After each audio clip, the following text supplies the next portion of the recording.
Welcome to एग्जामपीडिया। आज है 23 जून 2020 और 23 जून 2020 से करंट अफेयर्स के जितने भी इंपॉर्टेंट क्वेश्चन हैं उन्हें हम इस वीडियो में डिस्कस करेंगे। तो चलिए शुरू करते हैं। पहला क्वेश्चन, हाल ही में जिम्बाब्वे में भारत के अगले राजदूत के रूप में किसे नियुक्त किया गया है? तो इनका नाम है डी विजय खंदूजा को। तो अभी विजय खंदूजा को जिम्बाब्वे में भारत के अगले राजदूत के रूप में नियुक्त किया गया है। अब दूसरे ऑप्शंस भी देख लेते हैं। तो ए संतोष झा, इनको अभी बेल्जियम में भारत के अगले राजदूत के रूप में नियुक्त किया गया है। बी रवीश कुमार, इनको अभी फिनलैंड में भारत के अगले राजदूत के रूप में नियुक्त किया गया है। सी नम्रता एस कुमार, इनको अभी स्लोवेनिया में भारत के अगले राजदूत के रूप में नियुक्त किया गया है। अब क्वेश्चन में बात जिम्बाब्वे की हुई है तो इसके बारे में भी जान लेते हैं। तो इसकी कैपिटल है हरारे, करेंसी है आरटीजीएस डॉलर और इसके प्रेसिडेंट हैं इमर्सन मंगवा। तो इनका भी नाम आप जरूर याद रखिएगा। अब आगे बढ़ते हैं। हाल ही में अमेरिका के राष्ट्रीय विज्ञान फाउंडेशन के निर्देशक कौन बने हैं? तो इनका नाम है ए सेथु रमन पंचनाथन। तो अभी भारतीय मूल के अमेरिकी नागरिक सेथु रमन पंचनाथन को अमेरिका के नेशनल साइंस फाउंडेशन का अध्यक्ष बनाया गया है। अब दूसरे ऑप्शंस भी देख लेते हैं। तो बी अनमोल नारंग, ये यूएस मिलिट्री एकेडमी से ग्रेजुएट होने वाली पहली सिख महिला बन गई हैं। सी वनीजा रूपानी, ये भारतीय मूल की लड़की हैं जो अमेरिका में रहती हैं और अभी इन्होंने नासा के पहले मंगल ग्रह के हेलीकॉप्टर का नाम रखा था जो है इंजीन्यूटी। तो इसे भी आप जरूर याद रखिएगा। अब आगे बढ़ते हैं। अप्रैल 2020 के अंत तक अमेरिका सरकारी सिक्योरिटीज के सबसे बड़े धारक के संदर्भ में भारत की रैंक क्या है? तो इसका सही आंसर है सी 12। तो अभी भारत अप्रैल 2020 के अंत तक 157.4 बिलियन डॉलर की राशि के साथ अमेरिकी सरकारी सिक्योरिटीज का 12वां सबसे बड़ा धारक देश बन गया है। अमेरिकी ट्रेजरी विभाग से पता चलता है कि मार्च 2020 में एक्सपोजर को कम करके 156.5 बिलियन डॉलर करने के बाद भारत ने अप्रैल 2020 में होल्डिंग को बढ़ाकर 157.4 बिलियन डॉलर कर लिया है। और इसी लिस्ट में टॉप पर आता है जापान, जिसकी होल्डिंग है 1.27 ट्रिलियन डॉलर। और दूसरे स्थान पर आता है चाइना, जिसकी होल्डिंग है 1.1 ट्रिलियन डॉलर। और तीसरे स्थान पर है यूके, जिसकी होल्डिंग है 368.5 बिलियन डॉलर। और भारत आता है 12वें स्थान पर, जिसकी होल्डिंग है 157.4 बिलियन डॉलर, जो कि अब तक की सबसे ज्यादा है। तो इसे आप जरूर याद रखिएगा, ये बहुत इंपॉर्टेंट क्वेश्चन है। अब गाइज, अगर ये वीडियो आपको अच्छा लग रहा है और आपके आने वाले एग्जाम के लिए हेल्पफुल है तो इसे लाइक और शेयर ज़रूर करिएगा अपने फ्रेंड्स के साथ में। और अगर आपका कोई स्टडी ग्रुप का चैनल है तो उस पर भी ज़रूर शेयर करिएगा। और अगर आप इस वीडियो को पहली बार देख रहे हैं तो आने वाले वीडियोस के नोटिफिकेशन के लिए आप इस चैनल को ज़रूर सब्सक्राइब करिएगा और पास में आए हुए आइकन को ज़रूर प्रेस करिएगा, तभी आपको आने वाली वीडियोस के नोटिफिकेशन मिलेंगे। अब आगे बढ़ते हैं। स्कूली पाठ्यक्रम में योग के एकीकरण को बढ़ावा देने के लिए ऑनलाइन योग क्विज प्रतियोगिता को किसने शुरू किया है? तो इसका सही आंसर है सी रमेश पोखरियाल निशंक जी ने। तो अभी केंद्रीय मानव संसाधन विकास मंत्री रमेश पोखरियाल निशंक जी ने स्कूली पाठ्यक्रम में योग के एकीकरण को बढ़ावा देने के लिए एक ऑनलाइन योगा क्विज कंपटीशन को शुरू किया है।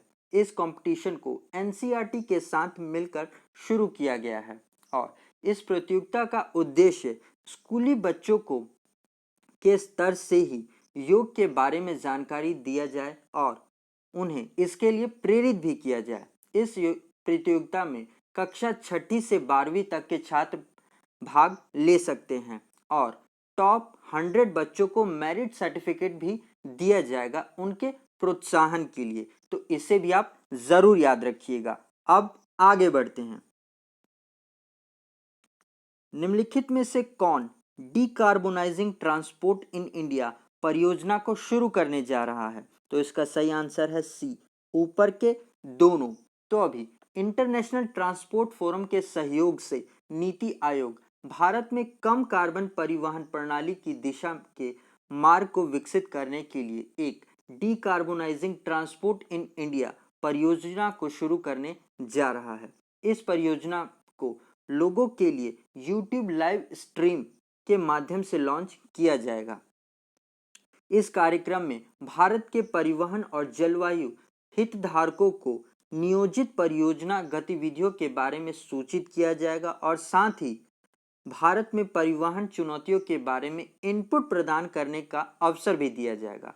अब क्वेश्चन में बात इंटरनेशनल ट्रांसपोर्ट फोरम की हुई है, तो इसके बारे में भी जान लेते हैं। तो इसकी स्थापना 1913 में हुई थी। इसका हेडक्वार्टर लंदन यूनाइटेड किंगडम में है और इसके अध्यक्ष हैं डेविड हैगर्टी। तो इनका भी नाम आप जरूर याद रखिएगा। अब आगे बढ़ते हैं। किस राज्य की सरकार सर्वोलॉजिकल सर्वे शुरू करने जा रही है? तो इसका सही आंसर है सी, दिल्ली। तो अभी दिल्ली की सरकार कोरोना के मरीजों की संख्या देखते हुए सर्जिकल सर्वे की घोषणा की है। इसे केंद्रीय गृह मंत्री अमित शाह जी के साथ हुई बैठक में निर्णय किया गया है। इस सर्जिकल सर्वे में दिल्ली सरकार 27 जून से 10 जुलाई तक 20,000 लोगों का परीक्षण करेगी और इसे कंटोनमेंट जोन, होम क्वारंटाइन लोगों पर और काम के लिए इधर से उधर जाने वाले लोगों पर किया जाएगा। इसके साथ ही दिल्ली सरकार हर होम क्वारंटाइन लोगों को ऑक्सीमीटर्स मशीन देने की योजना भी बना रही है। तो इसे भी आप जरूर याद रखिएगा। अब आगे बढ़ते हैं। हाल ही में किसे बजाज कंज्यूमर केयर का नया एमडी नियुक्त किया गया है? तो इनका नाम है ए, जयदीप नंदी को। तो अभी जयदीप नंदी को बजाज कंज्यूमर केयर का एमडी नियुक्त किया गया है। जयदीप नंदी जो वर्तमान में बजाज कंज्यूमर केयर के सीईओ पद पर हैं और अभी एमडी पद के लिए नियुक्त किए गए हैं। तो इनका नाम भी जरूर याद रखिएगा। अब दूसरे ऑप्शंस देखते हैं। तो बी, सुरेश नारायणन, ये वर्तमान में नेस्ले इंडिया के सीएमडी हैं और अभी इनका कार्यकाल 5 साल के लिए बढ़ा दिया गया है। सी, विक्रम पवार, इनको अभी बीएमडब्ल्यू इंडिया का प्रेसिडेंट नियुक्त किया गया है। तो इनका भी नाम आप जरूर याद रखिएगा। अब आगे बढ़ते हैं। हाल ही में किस राज्य सरकार ने शहरी गरीबों के लिए नौकरी की गारंटी योजना शुरू की है? तो इसका सही आंसर है सी, झारखंड ने। तो अभी झारखंड सरकार ने शहरी गरीबों के लिए एक रोजगार गारंटी योजना को शुरू करने जा रही है।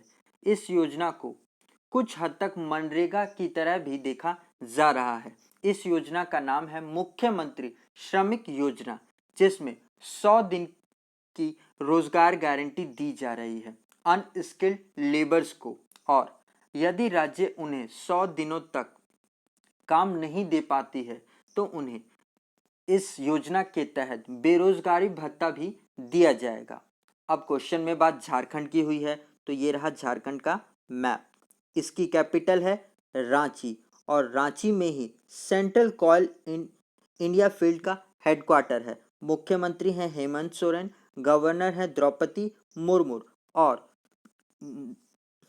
झारखंड के धनबाद को ही कॉयल कैपिटल ऑफ इंडिया भी कहा जाता है। तो इसे भी आप जरूर याद रखिएगा। अब आगे बढ़ते हैं। हाल ही में विश्व वृक्षावन दिवस कब मनाया गया? तो इसे मनाया गया है डी, 22 जून को।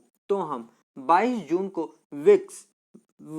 वृक्षावन दिवस यानी वर्ल्ड रेन फॉरेस्ट दिवस मनाते हैं। यह दिन पृथ्वी के बहुमूल्य प्राकृतिक संसाधनों को संरक्षित करने के लिए जागरूकता बढ़ाने के लिए मनाया जाता है। इस दिन की शुरुआत 2017 में रेन फॉरेस्ट पार्टनरशिप द्वारा की गई थी। अब ये इंपॉर्टेंट डेज वाला क्वेश्चन है, तो जून के महीने के जितने भी इंपॉर्टेंट डेज अभी तक आए हैं उन्हें हम एक बार रिवाइज करेंगे। तो ये रहा, 1 जून को हमने वर्ल्ड मिल्क डे मनाया, 3 जून को हमने वर्ल्ड बाईसाइकिल डे मनाया, 5 जून को हमने वर्ल्ड एनवायरनमेंट डे मनाया, 6 जून को हमने वर्ल्ड पेस्ट अवेयरनेस डे मनाया, 7 जून को हमने वर्ल्ड फूड सेफ्टी डे मनाया जिसकी थीम थी फूड सिक्योरिटी एवरीवन्स बिजनेस, 8 जून को हमने वर्ल्ड ओशियन डे मनाया और 8 जून को ही हमने वर्ल्ड ब्रेन ट्यूमर डे भी मनाया, 9 जून को हमने वर्ल्ड एक्रीडिएशन डे मनाया जिसकी थीम थी एक्रीडिएशन इम्प्रूविंग फूड सेफ्टी, 12 जून को हमने world day against child labour मनाया जिसकी थीम थी protect children from child labour more than ever, और 13 जून को हमने इंटरनेशनल अल्बिनिज्म अवेयरनेस डे मनाया जिसकी थीम थी मेड टू साइन, 14 जून को हमने वर्ल्ड ब्लड डोनर डे मनाया जिसकी थीम थी सेव ब्लड सेव लाइव्स, 15 जून को हमने world Elder abuse awareness day मनाया जिसकी थीम थी लिफ्टिंग अप वॉइसेस, 16 जून को हमने international day of family remediation मनाया, 17 जून को हमने world day to combat desertification मनाया जिसकी थीम थी फूड फीड फाइबर, 18 जून को हमने सस्टेनेबल गैस्ट्रोनॉमी डे मनाया, 19 जून को हमने वर्ल्ड सिकल डे मनाया, 20 जून को हमने वर्ल्ड रेफ्यूजी डे मनाया जिसकी थीम थी एवरी एक्शन काउंट्स, 21 जून को हमने इंटरनेशनल योगा डे मनाया, 21 जून को ही हमने वर्ल्ड हाइड्रोग्राफी डे मनाया जिसकी थीम थी अनेबलिंग ऑटोनोमस टेक्नोलॉजीज। तो इसे भी आप जरूर याद रखिएगा। अब आगे बढ़ते हैं। हाल ही में किस देश ने कोरोना वायरस की दूसरी लहर की पुष्टि की है? तो इसका सही आंसर है ए, साउथ कोरिया ने। तो अभी साउथ कोरिया ने कोरोना वायरस के दूसरी लहर की पुष्टि की है जिसमें साउथ कोरिया सरकार ने माना है कि मई के महीने में लॉकडाउन खत्म करने के बाद से ये दूसरी पहर शुरू हुई है जिसमें अभी तक 12,438 नए केसेस आ चुके हैं। अब यहाँ पर साउथ कोरिया की बात हुई है तो इसके बारे में जान लेते हैं। तो इसकी कैपिटल है सियोल, करेंसी है साउथ कोरियन यॉन, प्रधानमंत्री हैं चिंग यन कुन। तो इनके नाम भी आप जरूर याद रखिएगा। अब आगे बढ़ते हैं। तो गाइज, अगर अभी तक आप इस चैनल को सब्सक्राइब करना भूल गए हैं तो आने वाली वीडियोस के नोटिफिकेशन के लिए आप इसे जरूर सब्सक्राइब कर ले और पास में आए हुए आइकन को जरूर प्रेस करिएगा, तभी आपको आने वाले वीडियोस के नोटिफिकेशंस मिला करेंगे। और अगर आप इस वीडियो का पीडीएफ लेना चाहते हैं तो आप हमारे टेलीग्राम चैनल से जुड़कर ले सकते हैं। आज के लिए इतना ही। Thanks for listening.